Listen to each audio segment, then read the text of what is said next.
آئیے ہم خداوند کے پاک کلام کی طرف رجوع کریں۔ پیدائش کی کتاب اس کا 43واں باب اور اس کی 15ویں آیت سے 34ویں آیت تک۔ It's a long passage. Genesis chapter 43 verses 15 to 34، اور ان آیات کو ہمارے لیے مس تبیتا پرویز تلاوت کریں گی۔ آئیے ہم ان کی آواز میں خداوند کے پاک کلام کو سنیں۔ خداوند میں آپ سبوں کی سلامتی ہو۔ آئے ہم تلاوت کو بغور سماعت فرمائیں۔ تب انہوں نے نذرانہ لیا اور دونا دام بھی ہاتھ میں لے لیا اور بنیامین کو لے کر چل پڑے اور مصر پہنچ کر یوسف کے سامنے جا کھڑے ہوئے۔ جب یوسف نے بنیامین کو ان کے ساتھ دیکھا تو اس نے اپنے گھر کے منتظم سے کہا، ان آدمیوں کو گھر میں لے جا اور کوئی جانور ذبح کر کے کھانا تیار کروا، کیونکہ یہ آدمی دوپہر کو میرے ساتھ کھانا کھائیں گے۔ اس شخص نے جیسا یوسف نے فرمایا تھا کیا اور ان آدمیوں کو یوسف کے گھر میں لے گیا۔ جب ان کو یوسف کے گھر میں پہنچا دیا تو ڈر کے مارے کہنے لگے کہ وہ نقدی جو پہلی دفعہ ہمارے بوروں میں رکھ کر واپس کر دی گئی تھی، اسی کے سبب سے ہم کو اندر کروا دیا ہے، تاکہ اسے ہمارے خلاف بہانہ مل جائے اور وہ ہم پر حملہ کر کے ہم کو غلام بنا لے اور ہمارے گدھوں کو چھین لے۔ اور وہ یوسف کے گھر کے منتظم کے پاس گئے اور دروازہ پر کھڑے ہو کر اس سے کہنے لگے، جناب، ہم پہلے بھی یہاں اناج مول لینے آئے تھے، اور یوں ہوا کہ جب ہم نے منزل پر اتر کر اپنے بوروں کو کھولا تو اپنی اپنی پوری تلی ہوئی نقدی اپنے اپنے بورے کے منہ میں رکھی دیکھی، سو ہم اسے اپنے ساتھ واپس لیتے آئے ہیں، اور ہم اناج مول لینے کو اور بھی نقدی ساتھ لائے ہیں۔ یہ ہم نہیں جانتے کہ ہماری نقدی کس نے ہمارے بوروں میں رکھ دی۔ اس نے کہا، تمہاری سلامتی ہو، مت ڈرو، تمہارے خدا اور تمہارے باپ کے خدا نے تمہارے بوروں میں تم کو خزانہ دیا ہوگا۔ مجھے تو تمہاری نقدی مل چکی۔ پھر وہ شمعون کو نکال کر ان کے پاس لے آیا، اور اس شخص نے ان کو یوسف کے گھر میں لا کر پانی دیا، اور انہوں نے اپنے پاؤں دھوئے اور ان کے گدھوں کو چارہ دیا۔ پھر انہوں نے یوسف کے انتظار میں کہ وہ دوپہر کو آئے گا نذرانہ تیار کر کے رکھا، کیونکہ انہوں نے سنا تھا کہ ان کو وہی روٹی کھانی ہے۔ جب یوسف گھر آیا تو وہ اس نذرانہ کو جو ان کے پاس تھا اس کے سامنے لے گئے اور زمین پر جھک کر اس کے حضور آداب بجا لائے۔ اس نے ان سے خیر و عافیت پوچھی اور کہا کہ تمہارا بوڑھا باپ جس کا تم نے ذکر کیا تھا اچھا تو ہے؟ کیا وہ اب تک جیتا ہے؟ انہوں نے جواب دیا، خادم، ہمارا باپ خیریت سے ہے اور اب تک جیتا ہے۔ پھر وہ سر جھکا جھکا کر اس کے حضور آداب بجا لائے۔ پھر اس نے آنکھ اٹھا کر اسے اپنے بھائی بنیامین کو جو اس کی ماں کا بیٹا تھا دیکھا اور کہا، تمہارا سب سے چھوٹا بھائی جس کا ذکر تم نے مجھ سے کیا تھا یہی ہے؟ پھر کہا، اے میرے بیٹے، خدا تجھ پر مہربان رہے۔ تب یوسف نے جلدی کی، کیونکہ بھائی کو دیکھ کر اس کا جی بھر آیا اور وہ چاہتا تھا کہ کہیں جا کر روئے۔ سو وہ اپنی کوٹری میں جا کر وہاں رونے لگا۔ پھر وہ اپنا منہ دھو کر باہر نکلا اور اپنے کو ضبط کر کے حکم دیا کہ کھانا چنو، اور انہوں نے اس کے لیے الگ اور ان کے لیے جدا اور مصریوں کے لیے جو اس کے ساتھ کھاتے تھے جدا کھانا چنا، کیونکہ مصر کے لوگ عبرانیوں کے ساتھ کھانا نہیں کھا سکتے تھے، کیونکہ مصریوں کو اس سے کراہیت ہے۔ اور یوسف کے بھائی اس کے سامنے ترتیب وار اپنی عمر کی بڑائی اور چھٹائی کے مطابق بیٹھے اور آپس میں حیران تھے۔ پھر وہ اپنے سامنے سے کھانا اٹھا کر حصے کر کے ان کو دینے لگا، اور بنیامین کا حصہ ان کے حصوں سے 5 گنا زیادہ تھا، اور انہوں نے میں پی اور اس کے ساتھ خوشی منائی۔ پاک کلام کا پڑھا سنا سمجھا جانا ہم سبوں کے لیے باعث برکت ٹھہرے، آمین۔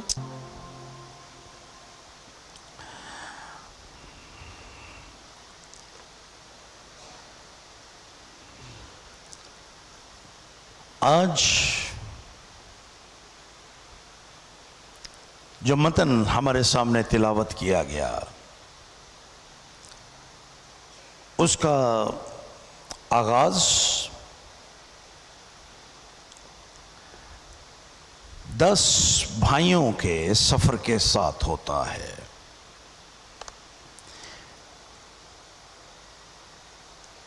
مقدس یعقوب کے بیٹے اور مقدس یوسف کے بھائی، 10 بھائی، یہ ایک مرتبہ پہلے بھی مصر گئے تھے تاکہ اناج خرید سکیں۔ وہاں پر ان کی ملاقات ایک ایسے شخص سے ہوئی جو اس ملک کا دوسرے درجے کا حاکم تھا، لیکن انہیں معلوم نہ ہوا کہ وہ کوئی اور نہیں بلکہ ان کا بھائی یوسف ہے، جسے 20-21 برس پہلے انہوں نے غلامی میں بیچا تھا۔ یوسف کو تو وہ پہچان نہ پائے، لیکن یوسف ان کو پہچان گیا، اور اس نے اس ملاقات کو استعمال کیا تاکہ وہ ماضی کے جھروکوں میں جھانک سکیں، ان کو کچھ ماضی کے گناہ یاد آ سکیں۔ اور ہم دیکھتے ہیں کہ پہلے وہ ان کو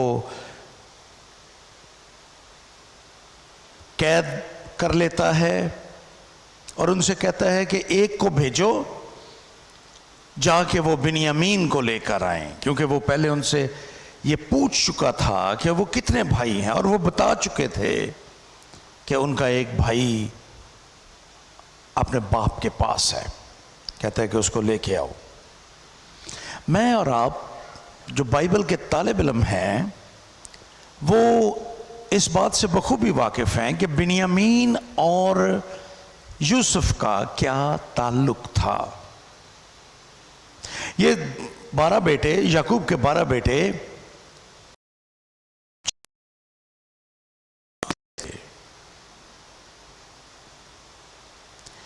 ایک بلہا کی لونڈی، راخل اور راخل کی لونڈی، 4 خواتین سے یہ 12 بچے تھے، 12 بیٹے تھے۔ لیکن یوسف اور بنیامین، یہ ان دونوں کا باپ بھی ایک تھا اور ان کی ماں بھی ایک تھی، اور ماں بھی وہ جو یعقوب کی محبوب بیوی تھی، راخل۔ اس لیے وہ اس کے لیے تڑپ رکھتا ہے۔ بنیامین جب اس کو بیچا گیا تھا غلامی میں یوسف کو، اس وقت بھی ان کے ساتھ نہیں تھا، اس لیے یوسف بنیامین کے لیے خاص درد رکھتا ہے۔ اور جب اس نے اپنے بھائیوں کو دیکھا تو اس کو بنیامین یاد آ گیا۔ اس نے کہا کہ باقی سب یہاں رہیں، ایک واپس جائے اور بنیامین کو لے کر آئے۔ اپنے اس بھائی کو لے کر آؤ، تب میں مانوں گا کہ تم سچے ہو۔ لیکن اس کے بعد اس نے ایک اور فیصلہ کیا، اس نے باقی سب کو چھوڑ دیا اور شمعون کو، جس نے رضا کرانہ طور پر اپنے آپ کو پیش کیا، اس کو وہ مصر میں رکھ لیتا ہے اور باقی 9 لوگوں کو واپس بھیج دیتا ہے کہ وہ جائیں اور جا کر اپنے چھوٹے بھائی کو لے کر آئیں، پھر اس کو یقین ہوگا۔ وہ چلے گئے، جب وہ کنعان میں پہنچے، انہوں نے اپنے بورے کھولے تو وہ حیران رہ گئے کہ اس اناج کی قیمت جو انہوں نے ادا کی تھی نقدی کی صورت میں، وہ سب کے بوروں میں موجود تھی۔ اس بات نے ان کو خوف میں مبتلا کر دیا، وہ ڈر گئے۔ میں کہانی کو تھوڑا سا اور مختصر کرتا ہوں۔ کچھ عرصے کے بعد جب وہ پہنچے، انہوں نے جا کے اپنے باپ کو سب کچھ بتایا کہ ہم بنیامین کو لینے کے لیے آئے ہیں، تو یعقوب نے کہا تھا یوسف نہیں ہے، شمعون بھی نہیں رہا، اور اب تم بنیامین کو بھی لے جانا چاہتے ہو۔ یعقوب کے اس جملے کے ساتھ کہانی میں پاز آ جاتا ہے، کیونکہ یعقوب ان کو بنیامین کو ساتھ لے جانے کی اجازت نہیں دیتا۔ ہم پھر دیکھتے ہیں کہ یہودا کھڑا ہوتا ہے، اور ہم نے پچھلے اتوار یہودا کے ڈائلاگ پر پچھلے سے پچھلے اتوار غور کیا۔ بنیامین کو جانے کی اجازت مل جاتی ہے اور ان کو کہا جاتا ہے کہ وہ جائیں، لیکن دگنی قیمت لے لیں۔ یہ 2 لفظ ہیں، دونا دام۔ جب آپ اس کو پڑھیں تو اس میں ہلکا سا وقفہ دیں، جیسے یہاں پر لکھا ہے تب انہوں نے نذرانہ لیا اور دونا دام بھی ہاتھ میں لے لیا۔ جب آپ دونا دام پڑھتے ہیں تو یہ ایسے لگتا ہے جیسے ایک واحد لفظ ہے، دونا دام۔ This is not دونا دام، this is دونا دام، دگنی قیمت۔ وہ دگنی قیمت بھی لے لیتے ہیں اور کچھ تحائف بھی اپنے ساتھ لیتے ہیں۔ بنیامین بھی ان کے ساتھ ہے اب، اور وہ واپس مصر کو پہنچتے ہیں، اور یہاں سے آج کے متن کا آغاز ہوتا ہے۔ اگر آپ نے غور سے ان آیات کو سنا، آپ نے یہاں پر دیکھا کہ اب بنیامین ہے ان کے ساتھ، دگنی رقم ہے ان کے پاس، اور وہ تحائف ہیں جن کے بارے میں ہم نے پچھلے اتوار سنا، جو کنعان سے ان کا باپ یعنی یعقوب ان کو دیتا ہے تاکہ وہ جا کر اس شخص کو پیش کریں۔ وہ بھی ان کے ساتھ ہیں، اور وہ مصر میں پہنچتے ہیں۔ جب یوسف ان کو دیکھتا ہے، اور خاص طور پر جب وہ بنیامین کو دیکھتا ہے، تو وہ ان کو اپنے گھر کھانے کی دعوت دیتا ہے۔ آج کھانا اکٹھے کھائیں گے، میرے گھر میں دعوت ہوگی۔ اور وہ اپنے گھر کے منتظم کو، نگران کو یہ ہدایت کرتا ہے، جانور ذبح کرو، اچھی ضیافت کا انتظام کرو۔ لیکن اگر آپ غور کریں گے تو یہ ساری آیات ایسی منظر کشی کرتے ہیں جس میں جذبات کی بھرمار ہے۔ آپ کو ان آیات میں خوف بھی نظر آئے گا، آپ کو اس میں خوشی، شکر گزاری اور ایک ہیجان خیز ملاپ ان بھائیوں کا وہ بھی آپ کو نظر آئے گا۔ یہ ساری آیات جو آج پڑھی گئی ہیں، یہ مختلف جذبات سے بھری ہیں، اور جن کا میں نے ذکر کیا یہ ساری باتیں آپ کو ان آیات میں ملیں گی۔ میں ان آیات میں سے آپ کے ساتھ انہی جذبات پر اپنا آج کا درس پیش کرنا چاہتا ہوں۔ ایموشنز یہ ہماری زندگی کا حصہ ہیں، اور ان کا تعلق ہماری سول کے ساتھ ہے، with our soul، جان جس کو ہم کہتے ہیں، اس کے ساتھ ان کا تعلق ہے۔ فیلنگ اینڈ ایموشنز، ہمارے جذبات اور ہمارے احساسات، اور یہ خدا کی طرف سے ہمیں تحفے کے طور پر ملے ہیں، اور ان آیات میں آپ کو جذبات، ہر قسم کے جذبات ملیں گے۔ سو آئیے کیوں نہ ہم ان پہ بات کریں، کیونکہ ان کے ساتھ ایمان کی اس سفر میں ہم ہر روز ہمیں ان سے سامنا ہوتا ہے، اور ہمیں ان سے کئی مرتبہ لڑنا بھی پڑتا ہے۔ یہ جذبات بہت طاقتور ہیں، ہمارے ایموشنز اور ویری پاورفل۔ اگر ہم ان کو کنٹرول نہ کریں تو یہ ہماری زندگیوں پر کنٹرول حاصل کر لیتے ہیں، ہمارے جذبات۔ اس لیے یہ بہت ضروری ہے کہ ہم ان کے بارے میں سنیں، سیکھیں اور جانیں، تاکہ یہ ہمارے کنٹرول میں رہیں، نہ کہ ہم اپنے جذبات کے کنٹرول میں چلے جائیں۔ ہمارے بیشتر لوگ، کبھی کبھار میں خود بھی، ہم انہی جذبات کے کنٹرول اور اختیار میں چلے جاتے ہیں۔ لیکن یاد رکھیں کہ احساسات اور یہ جذبات بذات خود برے نہیں ہوتے، کیونکہ یہ ہماری جان سے، ہماری روح سے جنم لیتے ہیں۔ اس لیے یہ اپنی ذات میں خود برے نہیں ہوتے۔ اٹس اے گفٹ، یہ خدا کی طرف سے برکت ہے۔ لیکن چونکہ ہم گنہگار لوگ ہیں، خطاکار ہیں، کمزور ہیں، اس لیے کئی مرتبہ ہم جذبات کی راہ میں بہہ کر غلطیاں کر لیتے ہیں۔ اس کا مطلب یہ ہے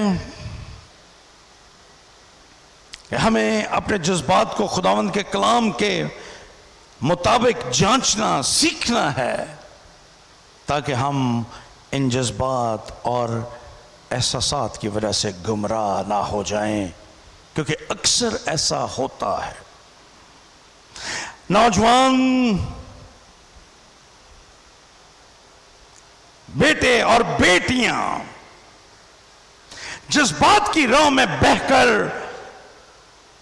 اپنی عزت گنوا بیٹھتے ہیں، اور اپنے خاندان کی عزت کو داؤ پر لگا دیتے ہیں، اور یہ اس وقت ہوتا ہے جب یہ جذبات کے سمندر میں گم ہو جاتے ہیں۔ کئی دفعہ بڑے سمجھدار مرد جذبات کی راہ میں بہہ کر اپنے خاندانوں کو برباد کر بیٹھتے ہیں۔ انہی جذبات کی وجہ سے ہمارے خاندان اور ہماری کلیسیاں بکھر جاتی ہیں، محض اس وجہ سے کیونکہ ہم اپنے جذبات کو اپنے اختیار میں نہیں رکھتے۔ ان جذبات کی وجہ سے لوگ ان جذبات کی راہ میں بہہ کر اپنے خاندان کا، اپنی کلیسیاؤں کا نقصان کر بیٹھتے ہیں۔ جیسے غصہ، کینہ،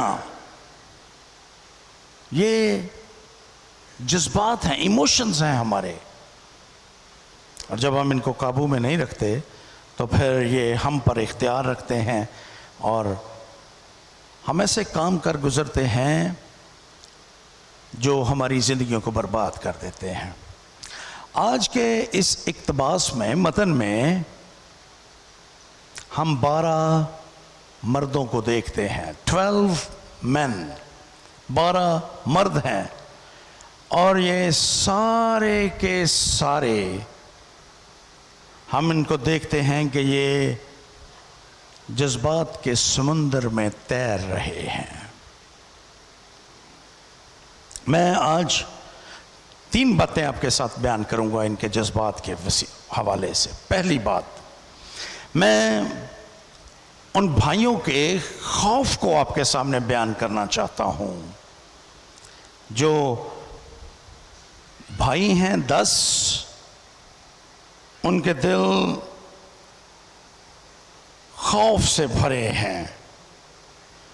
جب یہ یوسف کے گھر میں لائے گئے تو آپ دیکھیے، جب یوسف نے بنیامین کو ان کے ساتھ دیکھا تو اس نے اپنے گھر کے منتظم سے کہا، ان آدمیوں کو گھر میں لے جا، کوئی جانور ذبح کر کے کھانا تیار کروا، کیونکہ یہ آدمی دوپہر کو میرے ساتھ کھانا کھائیں گے. اور جب وہ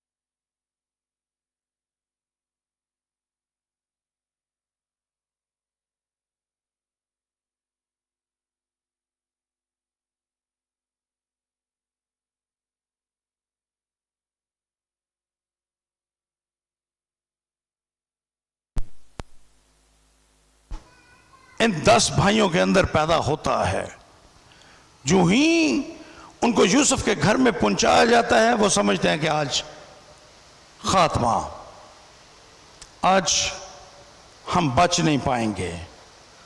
وہ ڈر اور خوف میں مبتلا ہو جاتے ہیں، اور اسی اپنے ڈر کو وہ یوسف کے گھر کے منتظم کے پاس دروازے پر کھڑے ہو کر اس سے بیان کرتے ہیں.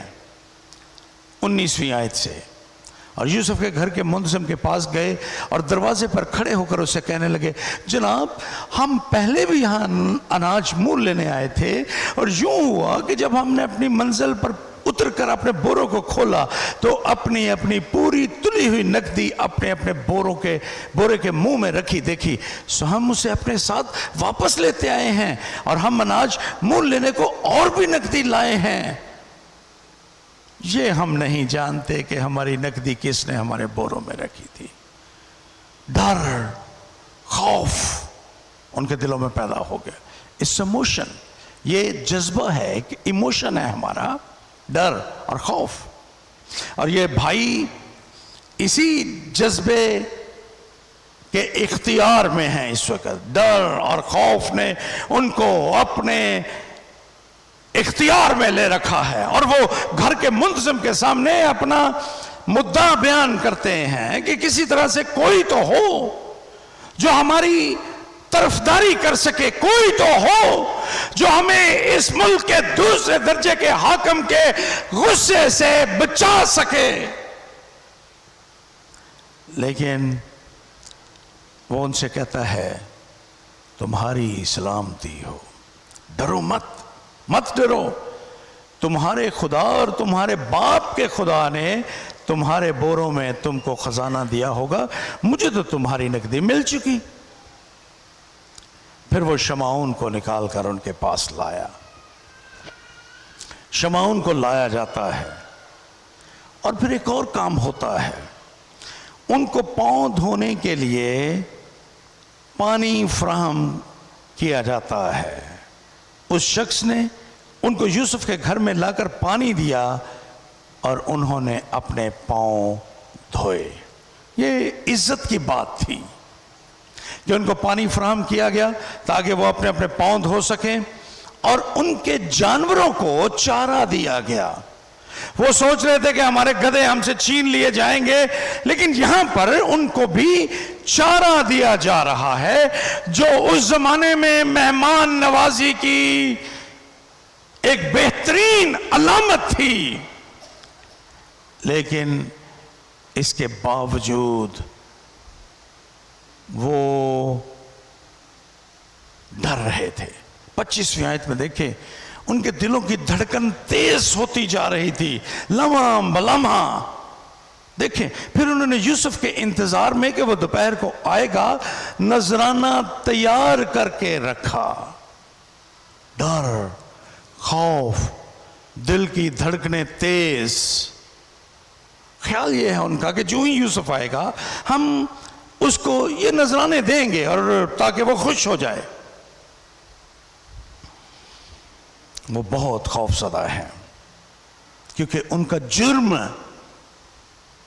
جو انہوں نے کئی برس پہلے کیا تھا ان کو اندر ہی اندر کھائے جا رہا تھا۔ خوف بہت بھیانک چیز ہے۔ یہ ہماری زندگیوں پر سب سے زیادہ اثر کرتا ہے اور کئی مرتبہ انسانوں کو مفلوج کر دیتا ہے۔ آپ کبھی ہم نے سنا ہوگا، دیکھا ہوگا کئی مرتبہ ویڈیوز میں بھی، جب کسی شخص کے سامنے اچانک کوئی خوف زدہ کر دینے والی کوئی سانپ آ جائے تو وہ ہلنے جلنے سے بھی قاصر ہوتے ہیں، کیونکہ ہمارے دماغ کا میکینزم ایسا ہے کہ جب ہم کوئی چیز ایسی سامنے آ جائے جو ہمیں خوف زدہ کر دے تو اس خوف کی وجہ سے ہمارے دماغ میں ایسے اشارے پہنچتے ہیں جن کی وجہ سے ہم بالکل مفلوج ہو جاتے ہیں۔ لیکن اس شخص نے تو ان کو کہا تھا تمہارے خدا نے، تمہارے باپ کے خدا نے۔ یہ 11 مرد ہیں جن میں بنیامین بھی شامل ہے۔ اب یہ 11 لوگ یہوہ خدا کو جانتے ہیں، یہ سچے اور زندہ خدا سے واقف ہیں، پھر بھی خوف نے ان کی ایسی کیفیت کر دی ہے کہ وہ خدا کے ہاتھ کو اپنی زندگی میں کام کرتے ہوئے دیکھ نہیں سکتے۔ وہ خدا کی نعمتوں کو، اس کی حاکمیت کو اور خدا کے مقصد کو خود سے نہیں سمجھتے، بلکہ ایک مصری جو بت پرست ہے وہ ان کو یاد دلاتا ہے تمہارے خدا اور تمہارے باپ کے خدا نے تمہارے بوروں میں یہ خزانہ رکھا ہے۔ آپ ان کی حالت کو دیکھیے اور پھر اپنے بارے میں غور کیجئے۔ کبھی کبھار زندگی میں ہم بھی ایسے سانحات کا شکار ہو جاتے ہیں۔ ایمان کے سفر میں کئی دفعہ ہماری زندگی میں ایسی ٹریجڈیز آتی ہیں، ایسے واقعات اور سانحات ہوتے ہیں ہماری زندگی میں جب ہم خوف اور دہشت سے بھر جاتے ہیں۔ کیوں؟ اس لیے کیونکہ یہ ایک جذبہ ہے، یہ ایموشن ہمارا خوف، ہم خوف اور دہشت سے بھر جاتے ہیں اور ہم خدا پر ایمان رکھنے کی بجائے ڈر اور خوف سے متاثر ہو جاتے ہیں۔ لیکن کسی شخص نے بڑی ریسرچ کی اور اس نے کہا کہ بائبل میں 365 سے زیادہ ایسے بیانات ہیں جہاں بائبل کے الفاظ ہمیں خوف کو چھوڑنے اور خدا پر ایمان اور اعتماد اور اعتقاد رکھنے کی ترغیب دیتے ہیں۔ اور اس نے کہا کہ اس سال کے دن بھی 365 ہوتے ہیں، سو خدا ہر روز ہمیں خوف سے آزاد کرنے کے لیے وعدہ بخشتا ہے۔ اب دیکھیں بائبل میں وہ جو وعدے کرتا ہے، اس نے کہا کہ جب تم دعا کرو گے، زبور کی کتاب 55 زبور 17ویں آیت، جب تم دعا کرو گے تو خدا تمہاری دعاؤں کو سنے گا۔ جب ہم گریں گے تو وہ ہمیں سنبھال لے گا۔ زبور 55-22 آیت۔ فلپی کے نام خط لکھتے ہوئے فلپیوں کی کلیسیا کے نام 4 باب 19 آیت، اور پھر مقدس متی اپنے انجیلی بیان اس کے 6 باب اس کی 25 سے 34 آیت میں یہ بیان کرتا ہے کہ ہمارا خدا ہماری تمام ضرورتوں کو وقت پر پورا کرتا ہے۔ اگر خدا ایسا کرتا ہے تو پھر ڈر کس بات کا؟ اگر ایسے وعدے خدا کے ہمارے ساتھ ہیں تو پھر خوف کو اپنی زندگی پر حاوی نہ ہونے دیجئے۔ اپنے سارے دل سے خداوند پر اعتقاد اور ایمان رکھیے، اپنی عقل پر تکیہ نہ کیجئے، اپنے خدا کو پہچانیے تو وہ آپ کے راستوں کو سیدھا کر دے گا۔ امثال کی کتاب اس کا 3 باب اس کی 5 اور 6 آیت میں یہ لکھا ہے۔ اگر آپ خوف پہ رہتے ہیں تو زندگی میں کبھی بھی آپ امن یعنی پیس اس کا تجربہ نہیں کر پائیں گے، اور اگر آپ زندگی بھر خداوند پر ایمان رکھنا سیکھ لیں گے ایمان کے اس سفر میں، تو آپ کو ساری زندگی کسی چیز کا خوف نہیں ہوگا، کسی چیز کا خوف نہیں ہوگا۔ جو کچھ ہمارے ارد گرد ہو رہا ہے، جو کچھ ہماری زندگی میں ہمارے جسم میں ہو رہا ہے، ہم ان چیزوں سے خوف زدہ نہیں ہوں گے۔ خدا کا پاک کلام ہمیں یہی سکھاتا ہے، لیکن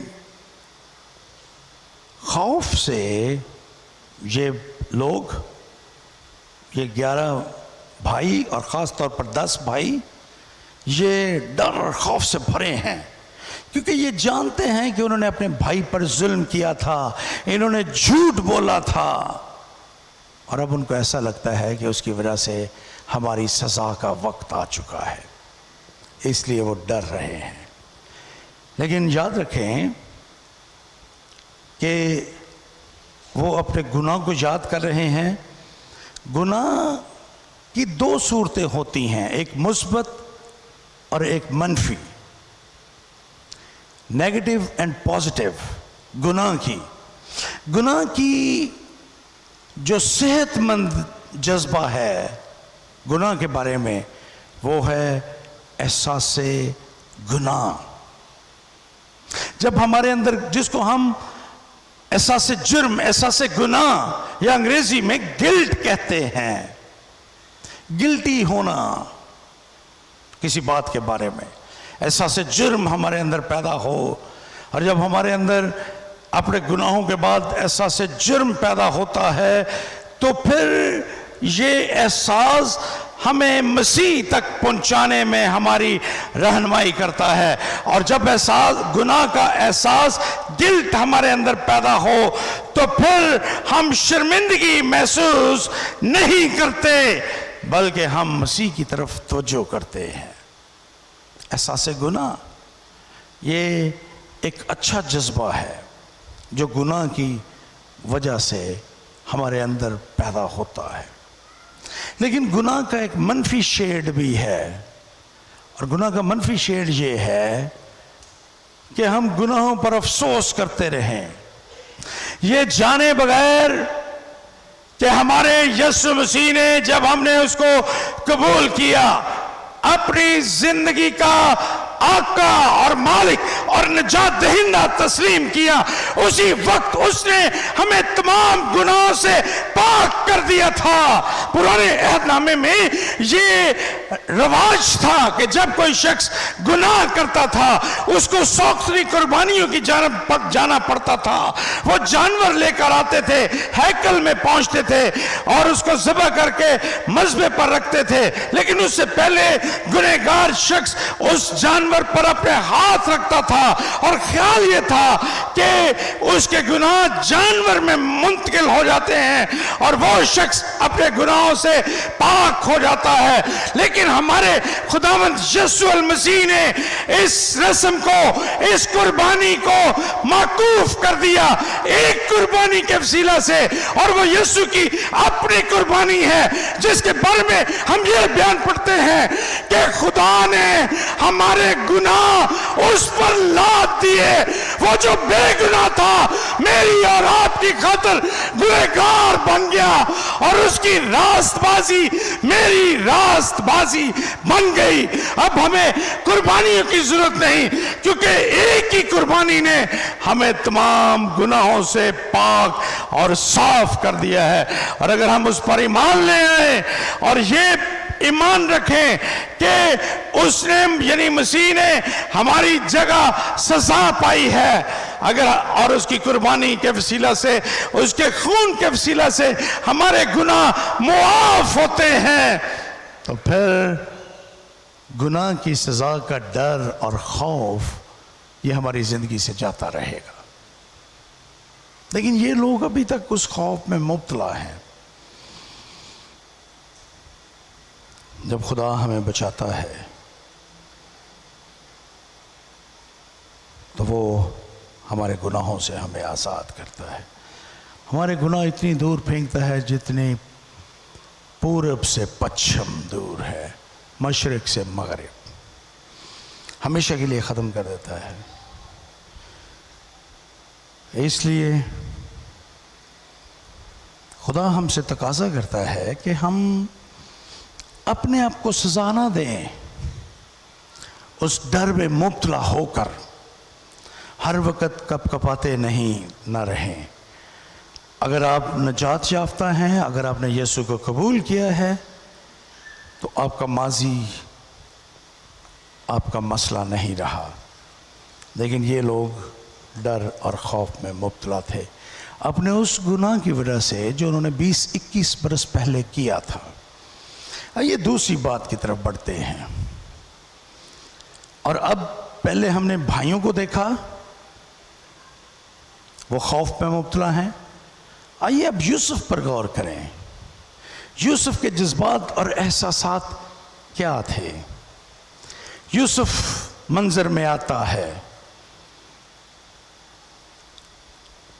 26ویں آیت میں لکھا ہے، جب یوسف گھر آیا تو وہ نذرانہ، تو اس نذرانے کو جو ان کے پاس تھا اس کے سامنے لے گئے اور زمین پر جھک کر اس کے حضور آداب بجا لائے. یوسف منظر میں آیا ہے. اس کے بھائی اس کو سجدہ کرتے ہیں، آداب بجا لاتے ہیں گر کر، اور کنعان سے اپنے باپ کے گھر سے جو نذرانے وہ لے کر آئے تھے وہ پیش کرتے ہیں. لیکن اب یوسف کے بارے میں دیکھیے، اس نے ان سے خیر و عافیت پوچھی اور کہا، تمہارا بوڑھا باپ جس کا تم نے ذکر کیا تھا اچھا تو ہے؟ کیا وہ اب تک جیتا ہے؟ یہ سوال تھے یوسف کے. یوسف بالکل فرق رویہ ہے اس کا. وہ اپنے بھائیوں کے ساتھ اچھا برتاؤ کر رہا ہے اور اپنے باپ کے بارے میں پوچھتا ہے. جب اس کے بھائی اس کو بتاتے ہیں تیرا خادم ہمارا باپ خیریت سے ہے اور اب تک جیتا ہے، اس کے بعد پھر لکھا ہے پھر وہ سر جھکا جھکا کر اس کے حضور آداب بجا لائے. اب معاملات کچھ جذبات کے نسبت سے ایک اور طرف مڑ رہے ہیں. 29ویں آیت میں لکھا ہے، پھر اس نے آنکھ اٹھا کر اپنے بھائی بنیامین کو جو اس کی ماں کا بیٹا تھا دیکھا اور کہا کہ تمہارا سب سے چھوٹا بھائی جس کا ذکر تم نے مجھ سے کیا تھا یہی ہے؟ پھر کہا، اے میرے بیٹے خدا تجھ پر مہربان رہے. یہ یوسف کے الفاظ ہیں، اور جب یوسف نے یہ الفاظ کہے تو پھر وہ اپنے جذبات پر قابو نہ رکھ سکا۔ یہاں پر لکھا ہے کہ جب یوسف نے بھائی کو دیکھا تو اس کا جی بھر آیا اور وہ چاہتا تھا کہ کہیں جا کر روئے۔ اب معاملات کچھ بڑھ چکے ہیں۔ یوسف جو طاقتور ترین شخص ہے، جو مصر میں دوسرے درجے کا حاکم ہے، جس کے بھائیوں نے اس کو غلامی میں بیچا تھا، اب اس کو سجدے کر رہے ہیں، اس کے آگے بار بار سر جھکا رہے ہیں، اور وہ سب کچھ دیکھ کر انسان ہوتے ہوئے یہ سمجھ رہا ہے کہ خدا نے وہ تمام وعدے پورے کر دیے جو اس نے اپنے خوابوں میں دیکھے تھے، لیکن اس کے باوجود وہ اپنے جذبات پر قابو نہ رکھ سکا، اور اس کا دل یہ کرتا ہے کہ وہ روئے۔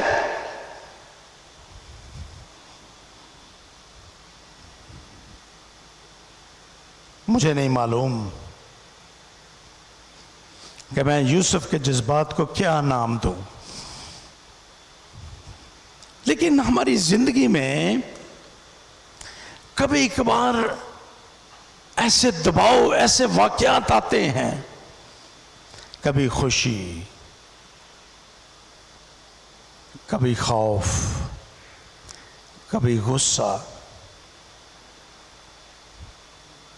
یہ تمام چیزیں مل کر ہمارے دل میں ایسی اکٹھی ہو جاتی ہیں کہ ہم ان کو مزید برداشت نہیں کر پاتے۔ ہم سوچتے ہیں کہ اب ہمیں کوئی راستہ چاہیے ان سے نکلنے کے لیے، اور یہ ایک ایسا مقام ہوتا ہے جہاں ہم ٹوٹنے کے مقام پر پہنچ جاتے ہیں، جب کوئی شخص ٹوٹ جاتا ہے، بکھر جاتا ہے۔ اور اب یوسف کی زندگی میں ایسا ہی وقت تھا۔ کیا کبھی آپ ایسے وقت سے گزرے ہیں؟ یا کبھی آپ نے اپنی زندگی میں ایسے واقعات اور حالات کا سامنا کیا ہے جب آپ نے محسوس کیا ہو کہ آپ ٹوٹ چکے ہیں؟ داؤد بہت بڑا بادشاہ تھا، خدا نے اس کو چرواہے سے بادشاہ بنایا تھا، اس نے جاتی جولیت جیسے دیو کا مقابلہ کیا تھا،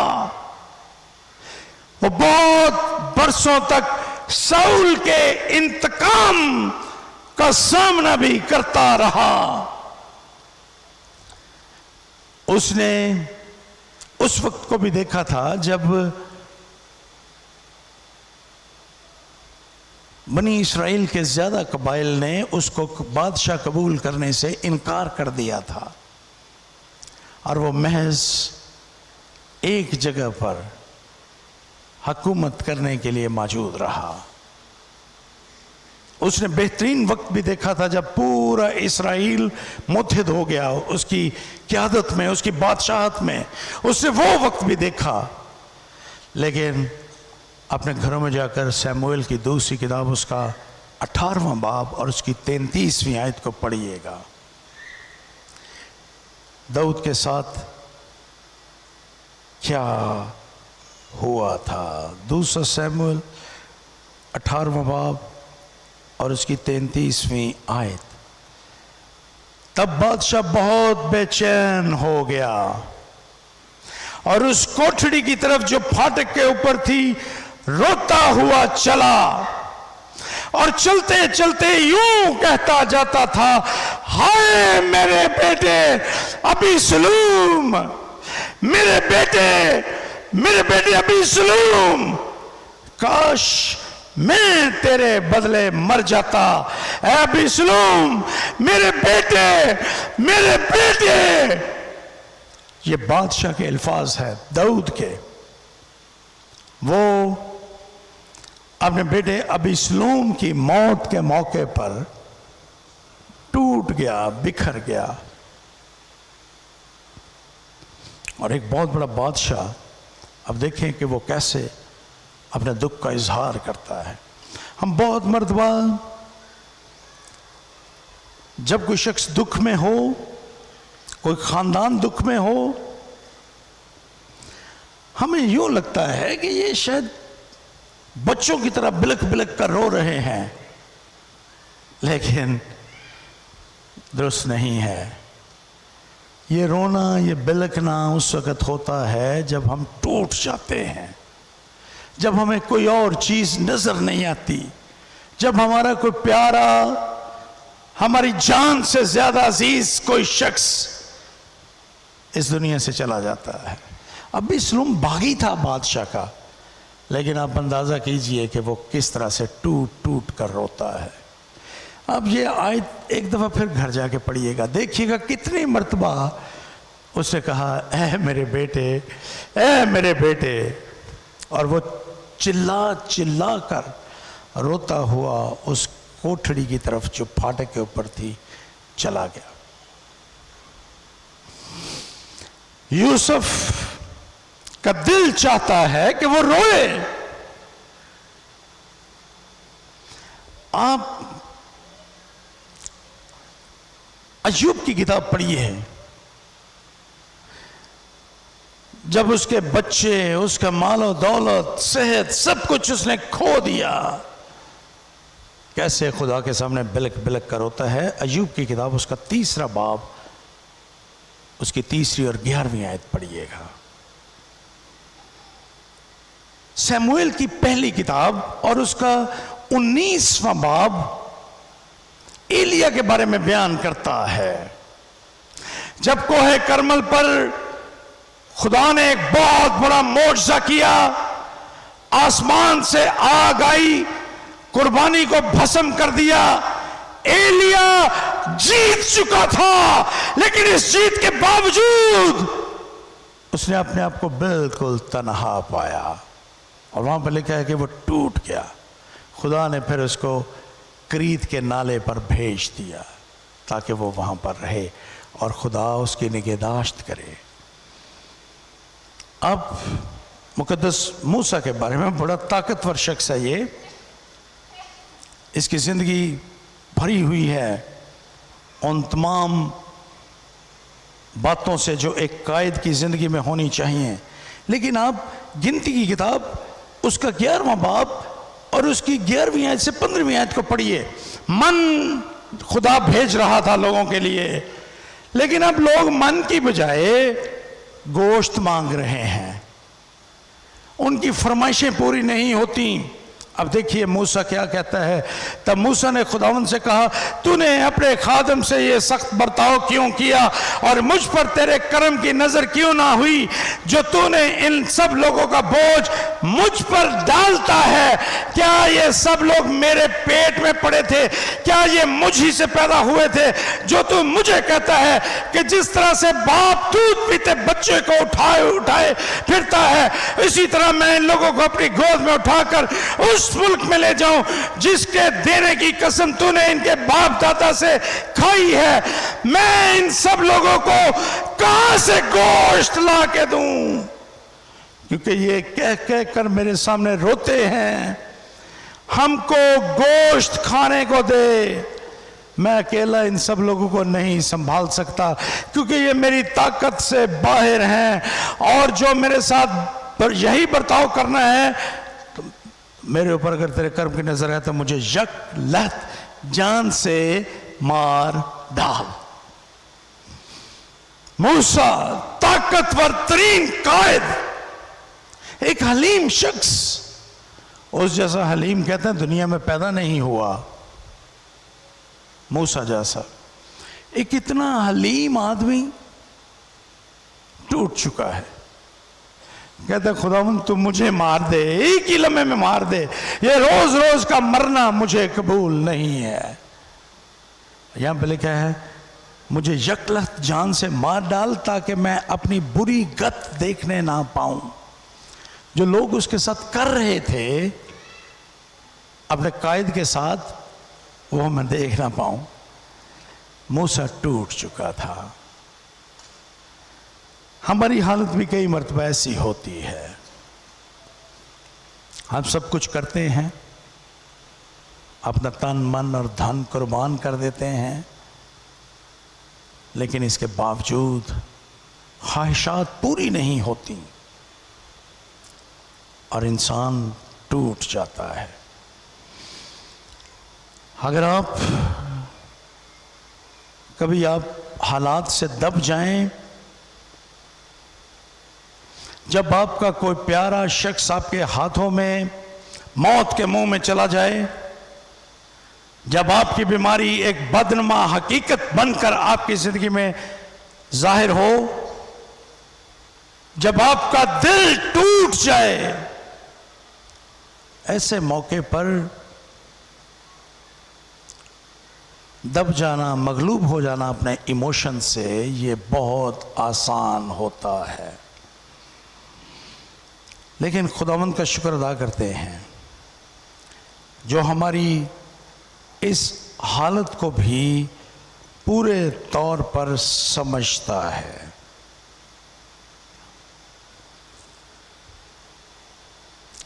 اب دیکھیے خداوند یسوع مسیح کے بارے میں لوکا اپنے انجیلی بیان میں کیا کہتا ہے۔ 44ویں آیت دیکھیے، پھر وہ سخت پریشانی میں مبتلا ہو کر اور بھی دل سوزی سے دعا کرنے لگا، اور اس کا پسینہ گویا خون کی بڑی بڑی بوندیں بن کر زمین پر ٹپکتا تھا۔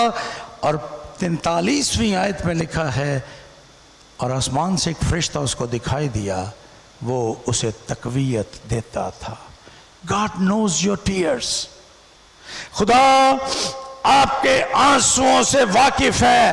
آپ کے ارد گرد موجود لوگ، آپ کے دوست، آپ کے احباب، آپ کے جاننے والے، آپ کے خاندان کے لوگ، وہ آپ کو سمجھیں یا نہ سمجھیں، لیکن آپ کا خدا آپ کو سمجھتا ہے۔ وہ آپ کے آنسوؤں کو جانتا ہے، وہ جانتا ہے۔ کوئی اور سمجھے یا نہ سمجھے، خدا سمجھتا ہے۔ لوگ آپ کی تکلیف کو نہ سمجھیں، نہ تسلیم کریں، لیکن خدا آپ کو سنبھالتا ہے، آپ کو تسلی دیتا ہے، آپ کی مدد کرتا ہے تاکہ آپ ان حالات سے گزر سکیں۔ ہم یہاں پر اس کو دیکھتے ہیں، یوسف کو، کیسے وہ پھوٹ پھوٹ کر لکھا ہے کہ وہ چلا جاتا ہے اپنی کوٹھڑی میں، سو وہ اپنی کوٹھڑی میں جا کر وہاں رونے لگا، لیکن وہ جانتا تھا کہ خداوند میرے ساتھ ہے۔ اگرچہ اس زمانے میں ابھی خداوند یسوع مسیح تو نہیں آئے تھے، لیکن وہ جانتا تھا ایک دن ایسا ہوگا۔ اور پطرس اپنے پہلے خط اس کے 5ویں باب اور اس کے 7ویں آیت میں کہتا ہے، اپنی فکریں اس پر ڈال دو کیونکہ اسے تمہاری فکر ہے۔ زبور 34 اور اس کی پہلی آیت میں لکھا ہے کہ خدا راست بازوں پر نظر کرتا ہے اور اس کے کان ان کی آواز پر لگے رہتے ہیں۔ ایک اور خوبصورت آیت میں آپ کے لیے پڑھنا چاہتا ہوں، زبور 142 کی، زبور نمبر 142 اور اس کی 4 اور 5 آیت کو دیکھیے۔ داہنی طرف نگاہ کر اور دیکھ، مجھے کوئی نہیں پہچانتا، میرے لیے کہیں پناہ نہ رہی۔ آپ کو پتہ یہ کون کہہ رہا ہے؟ داؤد، جو سارے مزامیر میں یہ کہتا رہا خداوند میری پناہ ہے، لیکن جب وہ انسانوں پر نگاہ کرتا ہے تو کیا دیکھتا ہے کہ کوئی مجھے پہچانتا ہی نہیں، کسی کو میری فکر ہی نہیں، میرے لیے کہیں پناہ نہ رہی، کسی کو میری جان کی فکر نہیں۔ لیکن 5ویں آیت میں کہتا ہے، اے خداوند، اس حالت میں جب کسی نے مجھے نہ پہچانا، جب میرے دوستوں نے میری پرواہ چھوڑ دی، جب میرے گھر والے اور میرے قریبی لوگوں نے مجھ سے تعلقات توڑ لیے، مجھ سے منہ موڑ لیا، اے خداوند، میں نے اس وقت تجھ سے فریاد کی، میں نے کہا تو میری پناہ ہے، اور زندوں کی زمین میں میرا بکھرا. God is your کی پناہ گاہ ہے اور وہ آپ کو بچائے گا. زندوں کی زمین پر صرف خدا آپ کا بکھرا ہے. زندگی بڑی دردناک ہے. یوسف روتا رہا کوٹھڑی میں جا کر. جذبات اس پر حاوی ہیں، وہ ٹوٹ چکا ہے. اپنے بھائی کو دیکھتے ہی بنیامین کو دیکھا، ماں یاد آ گئی.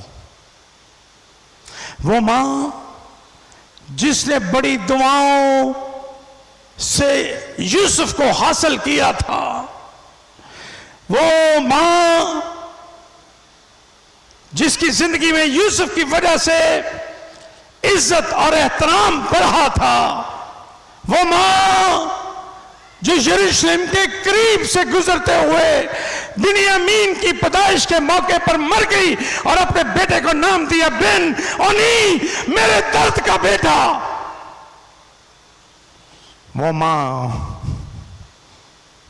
وہ باپ یاد آ گئے، رونے لگا، ٹوٹ گیا. لیکن آئیے ہم تیسری اور آخری بات کی طرف بڑھتے ہیں. 31ویں سے 34ویں آیت میں ذکر ہے اس کھانے کا جو انہوں نے اکٹھے کھایا. یوسف منہ دھوتا ہے، یا بلکہ پھر وہ اپنا منہ دھو کر باہر نکلا اور اپنے کو ضبط کر کے، کنٹرول کر کے اپنے جذبات کو. اب اس کو وقت تو لگا، جب آنسو بہہ گئے تو اس نے اپنے آپ کو کنٹرول کر لیا. اس نے اپنے آپ کو کنٹرول کیا اور پاک کلام میں لکھا ہے کہ وہ منہ دھو کر واپس آیا، اپنی جذباتی حالت پر قابو پا لیا، خادموں کو کھانا لگانے کا حکم دیا. 3 ٹیبل لگائے گئے، 3 ٹیبل. ایک یوسف کے لیے کیونکہ وہ وزیر اعظم تھا، دوسرا مصریوں کے لیے، اور تیسرا اس کے بھائیوں کے لیے. کیوں؟ کیونکہ مصری غیر مصری لوگوں کے ساتھ کھانا پسند نہیں کرتے تھے. اس لیے ان کے لیے یہ ان کی مذہبی روایات کے خلاف تھا کہ وہ چرواہوں کے ساتھ، بھیڑ بکریاں پالنے والوں کے ساتھ کھانا کھائیں. سو وہ نہیں کھاتے. لیکن ان کے لیے الگ ٹیبل ہے، بھائیوں کے لیے الگ ہے. یہاں پر ایک اور دلچسپ بات ہوئی ہے.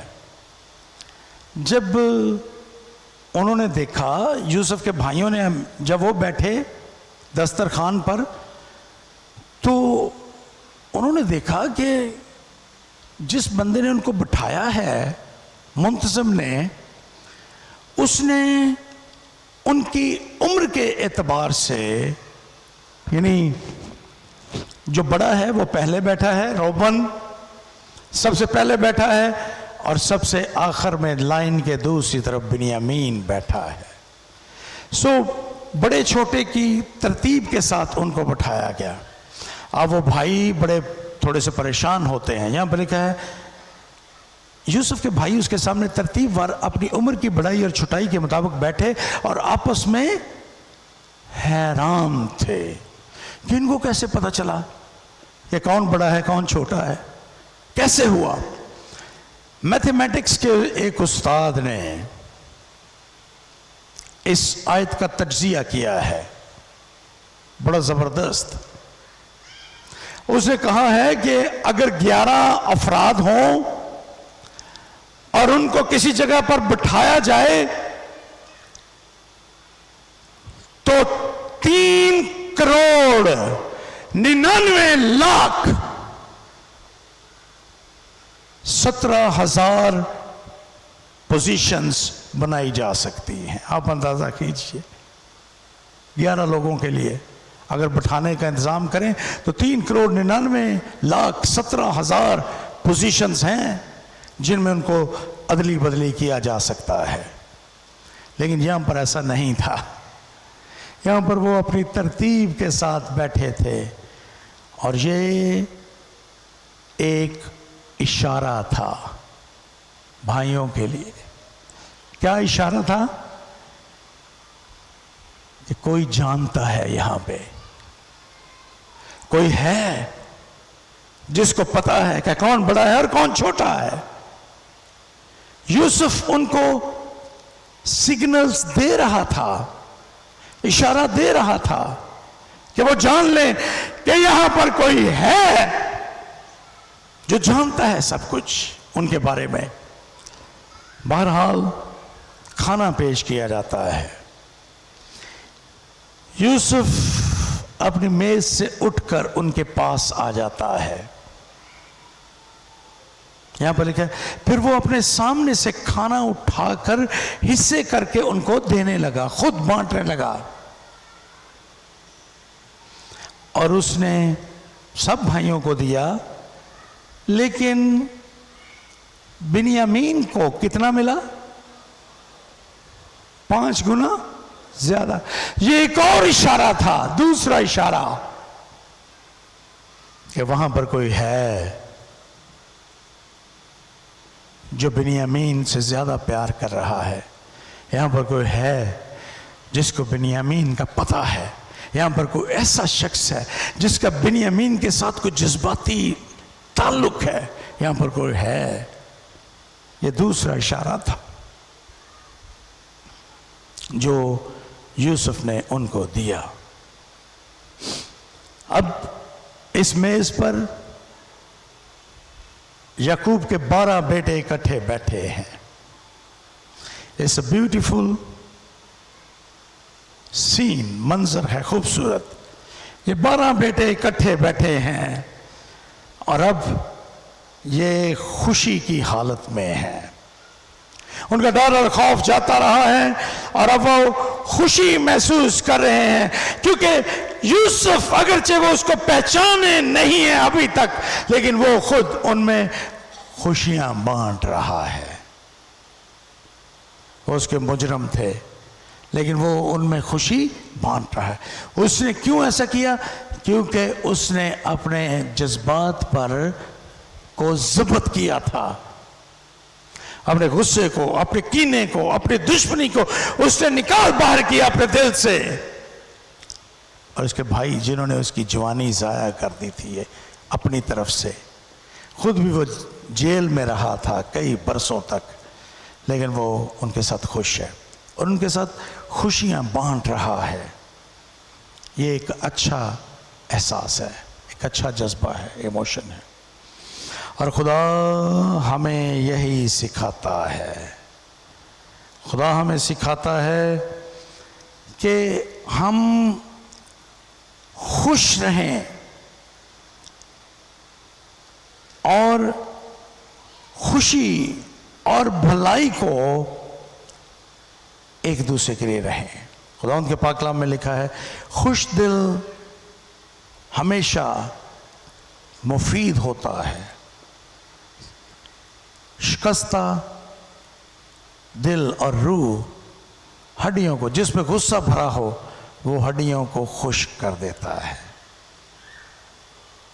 پھر امثال کی کتاب میں یہ بھی لکھا ہے کہ ہنسی روح کی غذا ہے، روح کو اچھا کرتی ہے، طاقت دیتی ہے، تقویت دیتی ہے۔ دراصل خدا ہمیں یہی سکھا رہا تھا۔ میرے ساتھ آپ امثال کی کتاب، کیونکہ میں نے دیکھا ہے کہ جب میں نے یہ حوالہ بولا تو کچھ لوگ چیک کرنے کی کوشش کر رہے ہیں، تو اب دیکھیے امثال کی کتاب، اس کا 15واں باب اور اس کی 13ویں آیت، میں بتا دیتا ہوں حوالہ آپ کو۔ یہاں پہ لکھا ہے، خوش دلی خندہ روئی پیدا کرتی ہے، پر دل کی غمگینی سے انسان شکستہ خاطر ہوتا ہے۔ خوشی، خدا ہماری زندگی میں خوشی چاہتا ہے۔ خدا یہ چاہتا ہے کہ ہم ہمیشہ خوش رہیں۔ 15ویں آیت دیکھیے 15ویں باب کی، مصیبت زدہ کے تمام ایام برے ہیں، پر خوش دل ہمیشہ جشن کرتا ہے، خوشی مناتا ہے۔ خداوند جب پالوس اور سلاس قید میں تھے، خداوند کی تعریف کے گیت گا رہے تھے۔ سو دنیا میں خوش رہنا کوئی بری بات نہیں ہے، خوش رہیے۔ پھر کہتا ہوں، کلام کہتا ہے پھر کہتا ہوں خوش رہو، خوش رہیے، مسکراتے رہیے، ہنستے رہیے، خوشی مناتے رہیے ہر حال میں، تاکہ آپ ہمیشہ خوشی کے جذبے کے مطابق زندگی گزاریں۔ یہ لوگ گنہگار تھے، یوسف چاہتا تو انہیں جیل میں ڈال دیتا، لیکن اس نے انہیں معاف کر دیا، اپنے گھر میں خوش آمدید کہا، اپنے میز پر بیٹھنے کی دعوت دی، بہترین چیزیں ان کو دیں۔ اور یہ تصویر ہے خداوند یسوع مسیح کی۔ ہم قصوروار ہیں، ہم اپنے گناہوں کے سبب سے مردہ، لیکن یسوع نے ہم جنہیں سنگین سزا بلکہ موت، گناہ کی مزدوری موت ہے، اس نے اس سے ہمیں نکال لیا، ہمیں اپنے ساتھ خداوند کے خاندان میں شریک کیا، بہترین چیزیں پیش کیں اور ہمیں آسمانی مقاموں میں بٹھایا۔ اس نے ہمارے گناہ اور ماضی کو مٹا دیا، اس نے ہماری حالت میں ہم کو شفا بخشی، ہمیں امن عطا کیا اور اپنا پاک روح ہمیں بخش دیا، تاکہ ہم اس میں خوشی اور مسرت حاصل کریں۔ اسی کے نام کی تعریف اب اور ہمیشہ تک ہوتی رہے۔ آئیے اپنے سروں کو جھکائیں اور دعا کریں۔